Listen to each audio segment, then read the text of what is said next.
ಪತ್ನಿ ಸಮೇತ ಹಾಸನಾಂಬೆ ದರ್ಶನ ಪಡೆದ ಡಿಸಿಎಂ ಡಿಕೆ ಶಿವಕುಮಾರ್ ಸಂಕಲ್ಪ ವೇಳೆ ಖಡ್ಗಮಾಲಾ ಸ್ತೋತ್ರದ ಮೂಲಕ ಡಿಕೆ ಪೂಜೆಯನ್ನು ಸಲ್ಲಿಸಿದ್ದಾರೆ.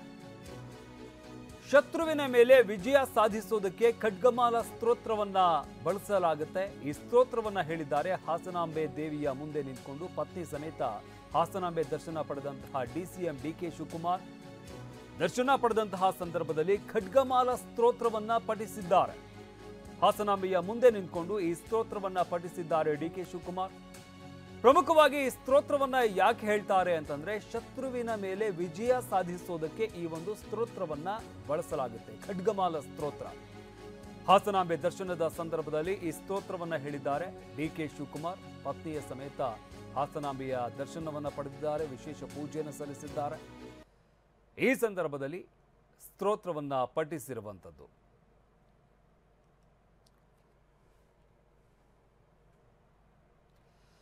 ಈಗಾಗಲೇ ಸಾಕಷ್ಟು ಸಂಖ್ಯೆಯಲ್ಲಿ ಹಾಸನಾಂಬೆ ಭಕ್ತಾದಿಗಳು ಹಾಸನಕ್ಕೆ ಭೇಟಿ ನೀಡ್ತಾ ಇದ್ದಾರೆ, ಹಾಸನಾಂಬೆಯ ದರ್ಶನವನ್ನು ಪಡಿತಾ ಇದ್ದಾರೆ. ಲಕ್ಷಾಂತರ ಸಂಖ್ಯೆಯಲ್ಲಿ ಈಗಾಗಲೇ ಭಕ್ತಾದಿಗಳು ದರ್ಶನವನ್ನು ಪಡಿತಾ ಇರುವಂಥದ್ದು. ಅದೇ ರೀತಿಯಾಗಿ ಗಣ್ಯರು ಕೂಡ ಹಾಸನಾಂಬೆ ದರ್ಶನವನ್ನು ಪಡ್ಕೊಳ್ತಾ ಇದ್ದಾರೆ. ಇವತ್ತು ಡಿಕೆ ಶಿವಕುಮಾರ್ ಪತ್ನಿಯ ಸಮೇತ ದೇವಸ್ಥಾನಕ್ಕೆ ಆಗಮಿಸಿದರು, ದೇವಿಯ ದರ್ಶನವನ್ನು ಪಡೆದಿದ್ದಾರೆ, ವಿಶೇಷ ಪೂಜೆಯನ್ನು ಸಲ್ಲಿಸಿದ್ದಾರೆ. ಅಲ್ಲಿ ಗಮನಿಸ್ತಾ ಇದ್ದೀವಿ ಹಾಸನಾಂಬೆಯ ಮುಂದೆ ಕೂತ್ಕೊಂಡು ದೇವಿಗೆ ವಿಶೇಷವಾದಂಥ ಪೂಜೆಯನ್ನು ಸಲ್ಲಿಸ್ತಾ ಇರುವಂಥದ್ದು ಡಿಕೆ ಶಿವಕುಮಾರ್. ಆದರೆ ಈ ಸಂದರ್ಭದಲ್ಲಿ ವಿಶೇಷ ಏನು ಅಂತಂದರೆ ಖಡ್ಗಮಾಲಾ ಸ್ತೋತ್ರವನ್ನು ಡಿಕೆ ಶಿವಕುಮಾರ್ ಪಠಿಸಿದ್ದಾರೆ. ಈ ಖಡ್ಗಮಾಲಾ ಸ್ತೋತ್ರದ ವಿಶೇಷ ಏನು ಅಂತಂದರೆ ಶತ್ರುವಿನ ಮೇಲೆ ವಿಜಯ ಸಾಧಿಸೋದಕ್ಕೆ ಈ ಒಂದು ಸ್ತೋತ್ರವನ್ನು ಬಳಸಲಾಗುತ್ತೆ. ಅಂದರೆ ಈ ಸ್ತೋತ್ರವನ್ನು ಪಠಿಸಿದ್ರೆ ಶತ್ರುಗಳ ಮೇಲೆ ವಿಜಯ ಸಾಧಿಸುತ್ತೆ, ಶತ್ರುಗಳ ನಾಶ ಆಗುತ್ತೆ ಅನ್ನೋ ನಂಬಿಕೆ ಇರುವಂಥದ್ದು.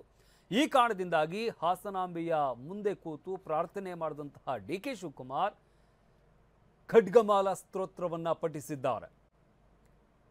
ಜೊತೆಗೆ ಪ್ರಾರ್ಥನೆಯನ್ನು ಸಲ್ಲಿಸಿದ್ದಾರೆ, ವಿಶೇಷ ಪೂಜೆಯನ್ನು ಸಲ್ಲಿಸಿದ್ದಾರೆ.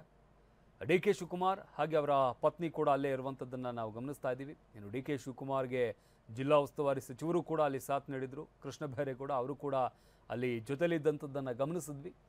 ಇವತ್ತು ಹಾಸನಾಂಬೆ ದರ್ಶನವನ್ನು ಪಡೆದಿದ್ದಾರೆ ಡಿಕೆ ಶಿವಕುಮಾರ್.